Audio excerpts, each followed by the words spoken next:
Mesdames, Messieurs, bonjour, bienvenue à tous à la une de l'actualité de ce 31 octobre, début aujourd'hui du vote pour les Algériens établis à l'étranger. Sur l'amendement constitutionnel, plus de 911 000 inscrits sur les listes électorales sont concernés. Dans quelques instants, des images des premiers votants à Lille, Strasbourg, Marseille et Paris.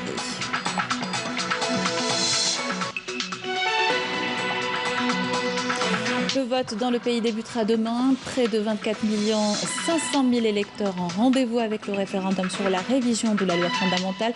Le point avec le président de l'autorité nationale indépendante des élections à la veille du scrutin.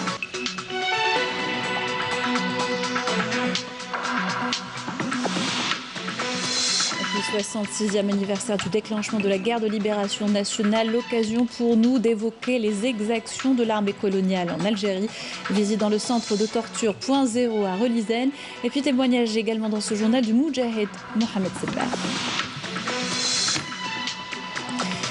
Bienvenue à tous. Je vous le disais en titre, début aujourd'hui du vote pour les Algériens établis à l'étranger sur l'amendement constitutionnel. Plus de 911 000 inscrits sur la liste électorale sont concernés. Les bureaux de vote ont été ouverts au niveau de plusieurs centres électoraux relevant de représentations diplomatiques et consulaires dans différents pays et supervisés par l'autorité nationale indépendante des élections. Dans la représentation algérienne de la ville française Lille, des votants se sont déjà acquittés de leurs devoirs civiques. Un protocole sanitaire strict est imposé à l'intérieur du bureau, comme vous le voyez sur ces images. On écoute les premiers votants, propos recueillis par nos équipes sur place.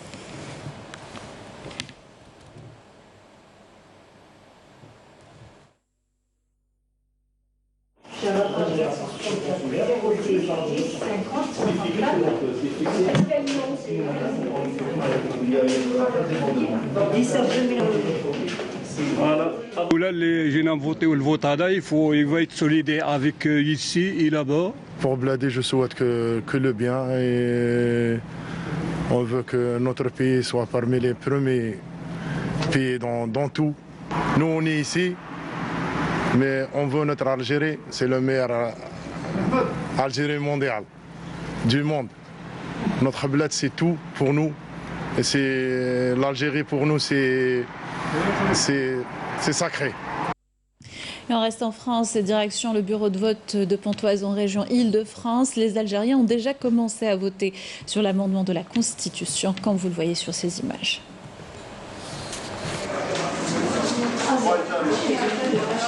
C'est bon.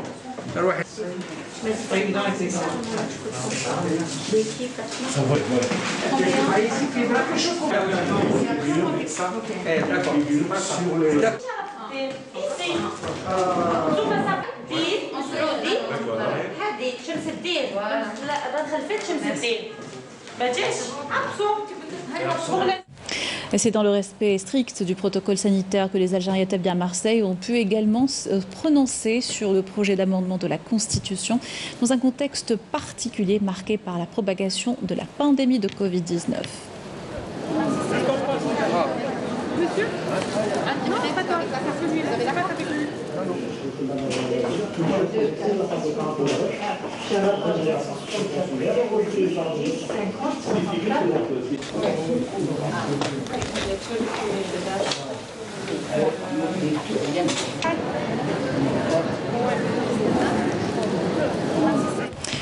Même chose à Strasbourg où le bureau de vote de la représentation diplomatique a commencé à accueillir les votants tôt ce matin.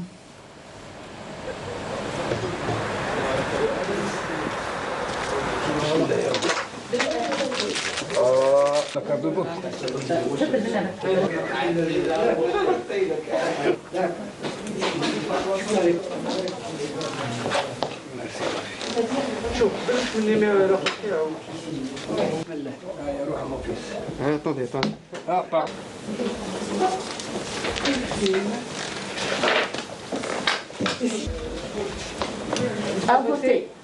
À voter.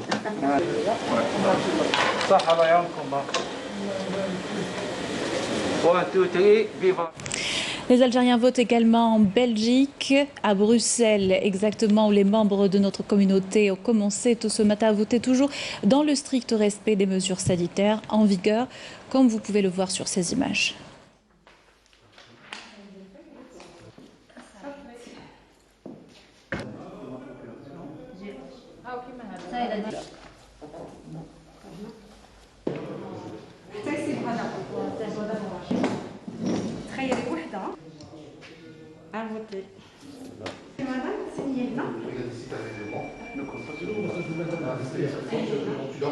On va retourner du côté de Strasbourg où notre correspondante a été sur place dès les premières heures, dès l'ouverture des bureaux de vote, et est revenue avec ce reportage. À l'instar des autres centres de vote en France, celui du siège du consulat général à Strasbourg a ouvert ses portes dès 8 h du matin. Un scrutin encadré doublement puisque restrictions sanitaires obligent, d'où un dispositif d'hygiène renforcé, mais pas que. Le consulat a dû doubler d'efforts suite à l'annonce des restrictions de déplacement en vigueur en France depuis hier. Nous avons confirmé à nos concitoyens électeurs hier, par des SMS, que tous les bureaux sont ouverts et également nous leur avons envoyé le lien du ministère de l'Intérieur français pour pouvoir télécharger cette attestation, soit en numérique sur leur smartphone ou en PDF pour pouvoir la présenter. Ici, le scrutin se passe sous la surveillance du délégué de l'ANI. Nous avons 11 bureaux, nous avons 2 bureaux sur Mulhouse où il y a un centre de vote et nous avons 9 bureaux de vote sur la circonscription de Strasbourg. Strasbourg, ville chargée d'histoire, marquée par la lutte pour l'indépendance. Ici, les anciens, comme Ami Amrani, ne peuvent concevoir de rater un rendez-vous qui marque le destin du pays. Et moi et mes enfants, 3 enfants, on y quand il y a les élections. Sinon, quand il y a l'armée, le service militaire, sinon, on est toujours, mes enfants, les 3 et moi le 4e. On est là du commencement jusqu'à la fin. Pour rappel, les bureaux de vote resteront ouverts jusqu'à 19 h. Ils réouvriront leurs portes dès demain à 8 h. Je vous invite à présent à écouter le message du ministre des Affaires étrangères Sabri Bourkadoum dans lequel il appelle notre communauté à l'étranger à accomplir son devoir électoral. Écoute. Je suis conscient des difficultés actuelles dans de nombreux pays en lien avec l'épidémie mondiale du Covid. Mais toutes les mesures sanitaires ont été prises pour que vous puissiez faire votre choix en toute sécurité. Voter pour le projet de constitution qui vous a été soumis est avant tout un choix citoyen. En vous exprimant, vous témoignerez de l'ancrage de chaque citoyen, où qu'il se trouve, non seulement à la mère patrie, mais aussi au modèle nouveau que ce projet crée et aux immenses possibilités qu'il offre à l'ensemble des citoyens dans cette Algérie nouvelle dans laquelle vous-même, vous serez une partie active. Et le vote dans le pays commencera demain. Tout près de 24 500 000 électeurs auront rendez-vous demain avec le référendum sur la révision de la loi fondamentale. Un scrutin dans des conditions particulières à cause de la pandémie de Covid-19. Le président de l'autorité nationale indépendante des élections, Mohamed Chorfi, était à la radio nationale ce matin. Il y est revenu au micro d'Ahmedjid Benrassi. Il évoque notamment le chiffre de 11% de participation pour le vote itinérant. L'écoute. L'ANI a pu élaborer un protocole sanitaire par ses moyens propres, par les médecins qui sont membres de l'ANI. Nous avons d'ailleurs 2 membres de l'ANI. L'un est dans la commission nationale d'évaluation, c'est Dr Bekat, et l'autre est dans la commission de validation, c'est le professeur Adda Bounjar. Donc ce protocole sanitaire qui a été élaboré, ces mêmes médecins qui l'ont conçu et élaboré en coopération avec la commission de validation des protocoles et chargés de l'exécution et de suivre la mise en place. Donc des conférences ont été faites sur site et par visioconférence. La maîtrise par nos délégués de cette question fera que la sécurité des électeurs sera assurée à tout point de vue. Les bureaux itinérants ont commencé effectivement, certains se sont déplacés depuis avant-hier, parce que c'est des milliers de kilomètres qu'ils doivent parcourir. La première journée de vote, à peu près une moyenne, c'est plus ou moins 11% pour la première journée, c'est appréciable puisque d'habitude, la première journée des bureaux itinérants, c'est environ 7 à 8%. Donc, ça veut dire qu'il y a quand même, je ne dirais pas engouement, parce qu'il ne faut pas aussi... mais il y a une prise de conscience certaine que le référendum est une étape nécessaire pour la réalisation de l'Algérie nouvelle, à laquelle aspirent les Algériens depuis le Hirak du 22 février. Et donc ce changement pacifique doit passer justement par la mise en place d'institutions prenant en charge réellement les revendications démocratiques des citoyens. L'ANI peaufine donc les derniers préparatifs en prévision du scrutin de demain. Zoom ce matin sur les bureaux de vote dans la wilaya de Constantine. Ils sont fin prêts à accueillir les votants et ce dès 8h du matin. Amina Batouche, Betira Marni. Une vaste opération de désinfection des centres de vote est menée à Constantine en prévision du référendum sur la Constitution. Tous les moyens de prévention sont également mis en place, suivant un protocole sanitaire strict à même de prévenir la propagation de la Covid-19 et préserver par là même la santé des électeurs et des encadreurs au niveau des bureaux de vote. À Constantine, le corps électoral est estimé à plus de 612 000 électeurs répartis sur 214 centres de vote. Pour éviter toute contamination au coronavirus, nous avons mis en place des mesures préventives et prévu de distribuer des gants et des masques aux différents encadreurs. Des gels hydroalcooliques sont également mis à leur disposition, de même que des lingettes pour essuyer même les stylos. Nos centres de vote ici, dans la wilaya de Constantine, sont fin prêts pour accueillir les votants. Pour mener à bien cette opération de vote, tous les moyens logistiques sont mobilisés. Le tout est de réussir cette échéance électorale qui jette les jalons de l'édification de l'Algérie nouvelle. Les votes pour le référendum sur la révision constitutionnelle se poursuivent dans les bureaux itinérants. L'opération a débuté jeudi dans certaines wilayas du Sud sous la supervision de l'ANI et sous protocole sanitaire strict. Le point à Rama à El Oued avec Raouf Hamouch. L'opération de vote pour le référendum se poursuit dans les zones reculées dans la wilaya d'El Oued, qui compte un total de 22 bureaux itinérants à travers 9 communes. Le vote qui s'étalera jusqu'à demain 1er novembre se déroule en présence de représentants de l'autorité nationale indépendante des élections. Plusieurs électeurs ont déjà accompli leur devoir. Je demande à tous les Algériens et plus particulièrement les jeunes d'être mobilisés pour ce grand rendez-vous électoral. Il faut que chacun d'entre nous accomplisse son devoir pour l'avenir du pays. Il faut que tous nos jeunes et seniors accomplissent leur devoir électoral. Je suis très heureuse d'avoir voté. Je souhaite un avenir radieux pour le pays. L'opération de vote pour le projet d'amendement de la Constitution a également concerné 7 communes de la wilaya de Naama, à travers 15 bureaux itinérants où sont inscrits près de 10 000 électrices et électeurs. Toutes les conditions ont été mises en place pour assurer le bon déroulement de cette consultation référendaire. Nous demandons à tous nos frères et sœurs d'aller voter pour l'édification de l'Algérie nouvelle. Pour lutter contre la propagation du Covid-19, une batterie de mesures préventives a été prise, notamment pour ce qui est du respect des consignes sanitaires obligatoires, dont le port du masque et la distanciation physique entre les individus. Voilà pour ce qui est du vote sur la révision constitutionnelle, que ce soit à l'étranger ou dans les bureaux itinérants. Il se poursuivra jusqu'à demain, 1er novembre. Un scrutin qui coïncide avec le 66e anniversaire du déclenchement de la guerre de libération nationale. L'occasion pour nous d'évoquer les exactions de l'armée coloniale en Algérie. Plusieurs centres à travers le pays sont des vestiges des tortures pratiquées sur les Moudjahidines. L'un d'entre eux est celui de Point Zéro de Sidi Khattab à Relizane.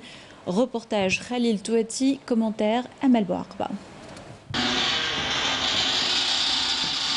Derrière la porte de cette cellule qui grince, résonnent encore les cris des combattants de la révolution algérienne torturés par le colonisateur français pour leur arracher des aveux, quitte à commettre les pires sévices et crimes contre l'humanité. Nous sommes au centre de torture Point Zéro de Sidi Khattab à Relizane et ici, le temps semble s'être arrêté.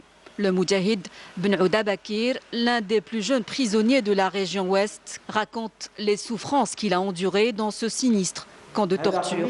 Ce qu'on voit là, ce n'est qu'une infime partie des atrocités commises par les forces coloniales françaises à l'encontre des Algériens. Moi-même, j'en fais partie. Toutes les méthodes de torture abominables ont été exercées par l'armée coloniale. On nous maintenait la tête dans un seau d'eau rempli de sang et de saleté, jusqu'à l'asphyxie. On nous passait la gégène dans toutes les parties sensibles du corps. Personne n'échappait à ces tortures. Les femmes également étaient torturées au chalumeau. Elles étaient électrocutées. Elles subissaient les insultes, l'humiliation. On les tabassait. Les tortionnaires usaient de méthodes que je ne peux même pas décrire. Le pire, c'est qu'on nous obligeait à regarder leurs atrocités. Et pour camoufler ces crimes odieux, la France coloniale jetait les corps des valeureux martyrs dans ces 3 puits situés à proximité du centre de torture Point Zéro. Les martyrs subissaient l'enfer dans ce centre de torture. Ne pouvant leur arracher les aveux, les tortionnaires français les jetaient dans ces puits. Celui-ci compte 350 corps de nos valeureux martyrs. L'autre là-bas, 150 autres et le 3e, 200 martyrs. Ce centre est un témoin de la barbarie de la France coloniale. Il faut que tout le monde sache, et notamment les générations montantes, combien a été dure et chère l'indépendance. Le ministère des Moudjahidines a procédé depuis 5 ans à la réhabilitation de ce centre en musée. Les opérations de restauration se poursuivent pour en faire un lieu touristique et historique, pour montrer les atrocités des crimes coloniaux. Ce site est considéré comme un pan de la mémoire nationale à travers lequel nous montrons à nos enfants, notamment les écoliers et les universitaires, la sauvagerie de la France coloniale. Lieu chargé d'histoire mais aussi d'émotion, le centre de torture Point Zéro de Relizène reste un témoin des pratiques sauvages perpétrées par les forces coloniales, contraires à toutes les valeurs et principes des droits de l'homme. Et ce témoignage à la fois poignant et empreint de fierté, celui du Moudjahid Mohamed Sebbar. En 1956, il avait pour mission de livrer des armes à la révolution algérienne. Il nous raconte comment il a pu, lui et ses compagnons, acheminer une cargaison d'Égypte à bord du navire Athos. Abd Mejid Ben Krassi. L'histoire du navire Athos remonte à octobre 1956. Un pan de l'histoire de la lutte armée et de l'approvisionnement en armes allait être écrit par nos vaillants combattants pour l'indépendance du pays. L'Athos venait d'Égypte et a à son bord une cargaison d'armes destinée à la révolution algérienne. Un bateau et une mission que commandait le Moudjahid et ancien diplomate Mohamed Sebbar. Nous l'avons rencontré à Oran. Il nous en parle.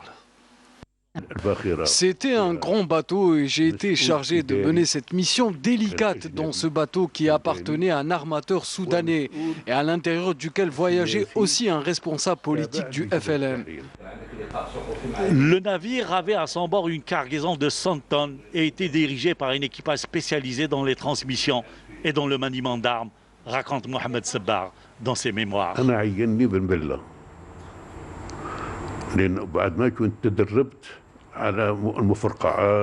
J'ai été désigné par Ben Bella parce que j'avais une expérience dans le maniement d'armes et d'explosifs. Dommage que beaucoup de Moudjahidines qui avaient joué un rôle n'ont pas écrit leur mémoire. Moi, j'étais parmi les premiers à avoir écrit pour permettre aux Algériens nationalistes de connaître les exactions de la France coloniale et connaître aussi le combat de l'Algérie, un combat unique.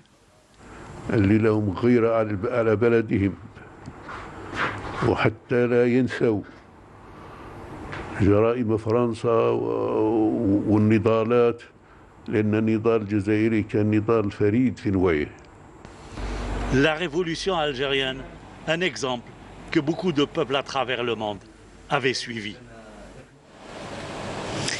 C'était là le volet consacré au 66e anniversaire du déclenchement de la guerre de libération nationale. Mais on arrive à la situation sanitaire. 319 nouveaux cas confirmés de coronavirus, 195 guérisons et 7 décès ont été enregistrés selon le dernier bilan actualisé hier par le comité scientifique de suivi de la pandémie. On écoute le docteur Djamel Fourar. Les principaux indicateurs enregistrés au cours de 24 dernières heures sont les suivants. 319 nouveaux cas, 411 nouvelles hospitalisations, 195 patients guéris, 48 patients en soins intensifs et 7 décès. Avec la notification de 319 nouveaux cas, l'incidence au cours des 24 dernières heures est de moins de 1 cas pour 100 000 habitants, sachant que 27 wilayas n'ont pas déclaré de cas durant les 24 dernières heures, 11 wilayas ont déclaré entre 1 et 9 cas, et 10 wilayas ont enregistré 10 cas et plus. Pour ce qui est des nouveaux décès enregistrés au cours de 24 dernières heures, nous avons malheureusement enregistré 7 nouveaux décès, rahmahullah. Pour ce qui est des patients, des nouveaux patients enregistrés au niveau des établissements hospitaliers durant les 24 dernières heures, leur nombre est de 411 nouveaux patients. Les patients guéris à ce jour, leur nombre est de 40 014, dont 195 au cours des 24 dernières heures. Pour ce qui est des soins intensifs, nous avons actuellement au niveau de nos hôpitaux, au niveau du territoire national, 48 patients hospitalisés au niveau donc, des soins intensifs. Et pour terminer, nous disons toujours à notre population de rester très vigilante durant cette période critique où on assiste à une augmentation du nombre de cas et du nombre de décès, de rester très vigilant, de respecter les règles de prévention, notamment l'hygiène des mains, la distanciation sociale et le port de masque obligatoire en tout lieu et en toutes circonstances. À l'étranger, le Conseil de sécurité de l'ONU a décidé hier de proroger pour une durée d'1 an le mandat de la mission des Nations Unies pour l'organisation d'un référendum au Sahara occidental. Par 13 voix pour et 2 abstentions, la Russie et l'Afrique du Sud, le Conseil de sécurité a adopté la résolution qui appelle les 2 parties au conflit, le Maroc et le Front Polisario, à reprendre les négociations sous les auspices du secrétaire général de l'ONU sans conditions préalables et de bonne foi afin de parvenir à une solution politique juste, durable et mutuellement acceptable et qui permet l'autodétermination du peuple du Sahara occidental. Le bilan des victimes du séisme survenu hier soir en mer Égée s'élève désormais à 27 morts et 800 blessés, turcs et grecs. Les secouristes jetaient toutes leurs forces dans la bataille ce samedi pour retrouver des survivants dans les décombres d'immeubles effondrés dans l'ouest de la Turquie. La province turque d'Izmir est la plus touchée par le tremblement de terre d'une magnitude de 6,6 sur l'échelle de Richter. Retour dans le pays pour parler agriculture. An'ama précisément, la wilaya est connue pour ses variétés de dattes d'El-Feggouz et Arras. La récolte de cette année est plutôt bonne, mais les inondations provoquées par le changement climatique provoquent de sérieux dommages. Amel Bouarba. L'oasis de Mougrar, au sud de la wilaya de N'Ama, produit toutes sortes de dattes. Mais ici, la récolte est tardive. Elle intervient au mois d'octobre à cause de la spécificité du climat. Durant l'automne, nous récoltons toutes sortes de variétés de dattes comme le Feggouz et Arras. Les agriculteurs déploient d'importants efforts pour avoir une bonne récolte. Ils doivent surmonter plusieurs difficultés, notamment le manque d'eau. Toutefois, même avec toutes ces insuffisances, la récolte des dattes est plutôt bonne cette année. Avec une superficie de 227 hectares destinée aux palmiers dattiers, l'on s'attend à une production de 10 500 quintaux cette année, avec la prédominance de 2 variétés de dattes très prisées, El-Feggouz et Arras. C'est une bonne récolte, mais elle a été affectée par la chaleur et les changements climatiques. De plus, les crues de l'Oued endommagent notre récolte. Il faut dire que depuis 2007, nous n'avons pas cessé d'interpeller les autorités concernées sur cette question, mais en vain. Nous procédons à la réhabilitation des palmiers dattiers et leur protection contre les inondations. Nous souhaitons la mise en place de programmes urgents à court terme pour la valorisation et la mise en valeur des palmiers de ces oasis. Sous le poids de plusieurs facteurs naturels et humains, l'oasis de Mougrar se dégrade peu à peu et perd de nombreux palmiers. Une situation d'autant plus exacerbée par les crues de l'Oued, le laisser-aller et la négligence.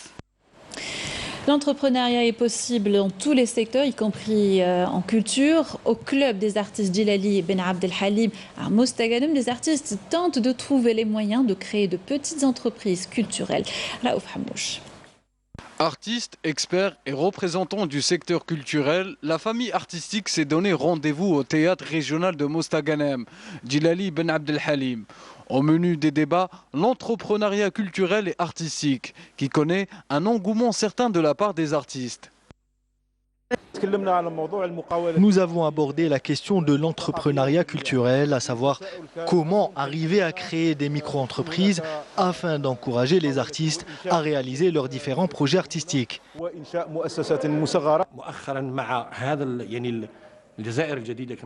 Dans la nouvelle Algérie, le gouvernement, à travers le ministère de la Culture et des Arts, encourage les jeunes artistes à avoir un esprit d'entrepreneuriat dans le domaine artistique. Donc, il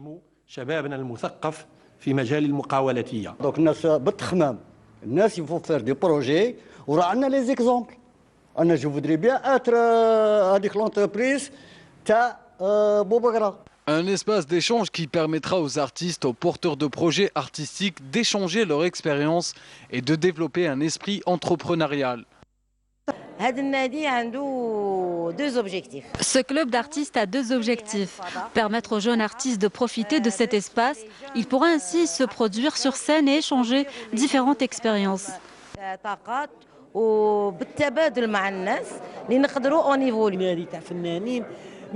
Cet espace sera un véritable carrefour pour les artistes de toute la région. Révéler la créativité et favoriser les échanges, le club Djilali Ben Abdelhalim est un espace artistique qui donne la chance à la nouvelle génération de raconter leurs histoires et partager leur amour pour l'art et la culture. Un mot de sport pour finir. Et la Fédération algérienne de boxe a honoré hier à Alger les athlètes qualifiés aux Jeux Olympiques de Tokyo. La cérémonie en présence de la secrétaire d'État chargée du sport d'élite Salima Swakri était présente également d'anciennes figures du noble art à l'image de Mustapha Moussa et Mohamed Ben Ghesmia. On écoute Salima Swakri, secrétaire d'État. La boxe, elle a toujours été pourvoyeur de médailles. Donc nous, on attend beaucoup de cette discipline parce qu'on a eu beaucoup de médailles olympiques. Malheureusement, on a connu une certaine perturbation au niveau de la fédération donc, dernièrement. Maintenant, tout va bien, alhamdoulilah, il y a un directoire qui est à la hauteur et puis qui est là, qui va assurer durant les 6 mois qui viennent, en attendant qu'il y ait les élections présidentielles. Et puis moi, je fais confiance aux athlètes parce qu'ils n'ont enfin pas arrêté à s'entraîner, même malgré la situation sanitaire actuelle. Je les ai moi-même, c'est-à-dire j'ai été les voir dans les différents stages. Ils sont là, ils sont conscients de la tâche, ils sont conscients de l'objectif important qui est les Jeux Olympiques. C'était là la dernière information de notre journal. Merci de l'avoir suivi. Vous pouvez le revoir et y réagir sur les adresses qui s'affichent en bas de votre écran.